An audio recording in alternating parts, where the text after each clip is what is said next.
welcome back to the Simplicity Diaries with me, Kim John Payne. Again, it's so great you can make time to tune into these little 10, 15 minute episodes. This week, I've been thinking about how to actually use the learning that athletes know all about in terms of success and being in a good flow when they perform on the sporting field in one sort or another, and how that relates to us and how that relates to our kids when we're actually directing them to do something that we potentially know could be difficult, right? So, look, this is a little bit personal as it starts off for me, a personal learning, because as a child and then as a teenager, I was a so-called youth elite athlete, and I would always practice. At practice, I would actually do quite well, and I'd get this sense of flow. But then when it came to the games, I didn't do so well. It was, how could I put it, suboptimal. It was okay, still held my place in the team, kinda, but it wasn't going so well.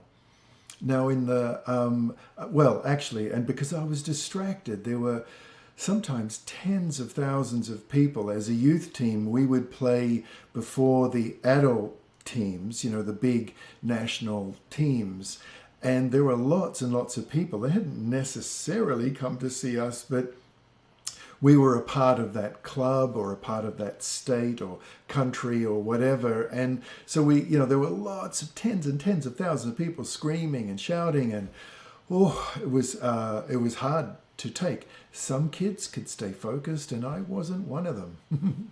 Now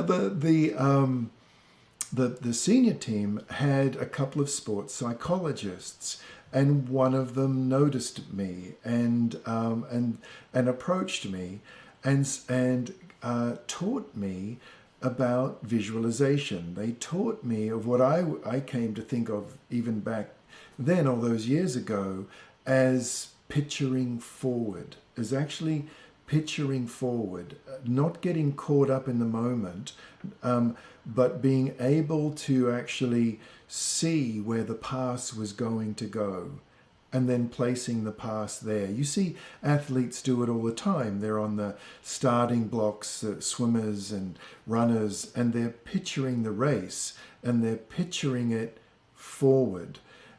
And when I learned to do that and it became somewhat second nature, I got back to having fun again. My game definitely improved and I rose through the ranks even a bit more. But really, parenting is, I don't know, it's so much harder. Playing in front of tens of thousands of screaming people is just easy compared to when our kids are screaming or our kids are defiant. So much more challenging. I'm reminded of a very well-known baseball pitcher a few years ago who clearly was using visualization and picturing forward. And an interviewer asked him, "Are you picturing inwardly the perfect pitch?"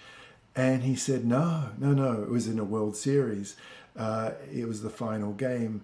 He said, "I'm picturing the champagne in the locker room." And I thought that is really something, that he's actually picturing so far forward, and he's just and he seemed, I watched, someone sent this to me, and I watched him just relax, and there was almost like a smile that crept over his face, and I thought, so that's what he was doing. He was picturing success. Now, in our parenting, right, if we can focus beyond the instruction to having a small success, and more than that, just feeling connected to our child. So we're about, for example, to ask them to clean up the lounge room, right? Because it's the end of the day and supper's coming, and And we know that this is sometimes or often a point of contention. What I'm suggesting is taking a few moments. I mean, it's just a few moments. One doesn't have to sort of, smudge the room and assume a lotus position or anything. Just a few moments and just pause and picture forward. Picture getting to the, like obviously doing the cleanup, maybe, but particularly at the end of the cleanup, being connected to your child. You've helped a little bit and then you're coming to the table, and just get a good, cozy, connected picture inside yourself. It just takes 2 or 3 seconds, just a quick, I'm picturing forward. It's very similar to what athletes do. You focus forward. It's almost like you're throwing a grappling hook forward and then pulling yourself towards it. And picture not so much the small details of the cleanup happening well, but the feeling of connection with your child. Now, this is a little bit of a brain switch going on here. I've got to admit it. It's a trick, because it tricks the brain into going into the more connective centers of our being. What it does is it settles us on down, and it takes us out of our hesitant brain. It takes us out of kind of the edges of our fight or flight brain, and it, rather than focus on potential refusal and feeling an abject failure, and then being disconnected with our kids. And even if we're not picturing that, like it's in us, right? We're about to give an instruction that usually gets a lot of pushback.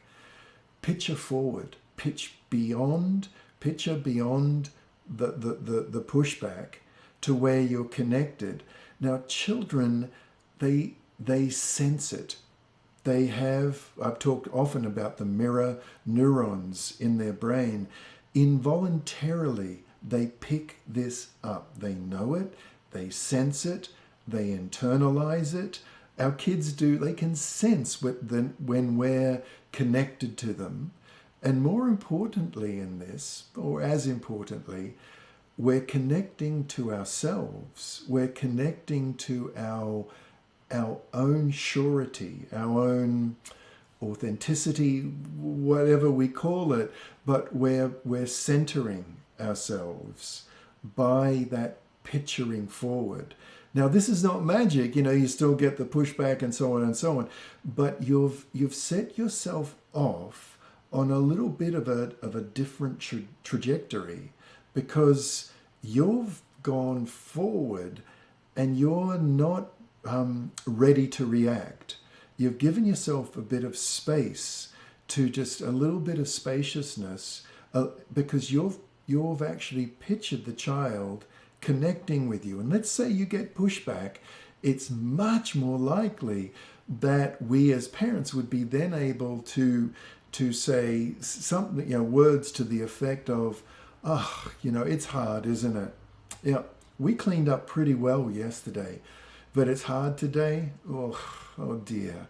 Well, I'll give a bit of help. That's all right. But we can do this, because you can do it. You're connected. You've connected inwardly, and you're not at the edge of your reactivity. So if you want to become a parent athlete, and use all the wisdom of athletes, why shouldn't we? It's much harder than representing your country. This is the real stuff. Now, again, a quick reminder, just now at the end of this little podcast, we have a Simplicity Parenting Care Professionals seminar coming right up on February 4th and 5th. If you're an educator, an early childhood a care professional, a counselor, therapist of any stripe, a nurse, doctor, we've been running these care professional seminars for years now, and they're specifically designed for you bringing the Simplicity Family Life, the Simplicity Parenting book, right into your practice, so that you can flow that into what you're already doing in your day-to-day work as an educator and care professional. And that's coming, and you can go right to the website because it's coming right up, and you'll see it there. You'll see trainings, and it's featured. And if you're listening to this after this has happened, then still go to the site and get on the interest list, and we'll let you know, because these come around 3-4 times a year actually, in the different books that I've written. We base care professional trainings on those. Okay, so anyway, that's it. Hope that was helpful about the parent, athlete, and picturing it forward. Okay, bye-bye for now.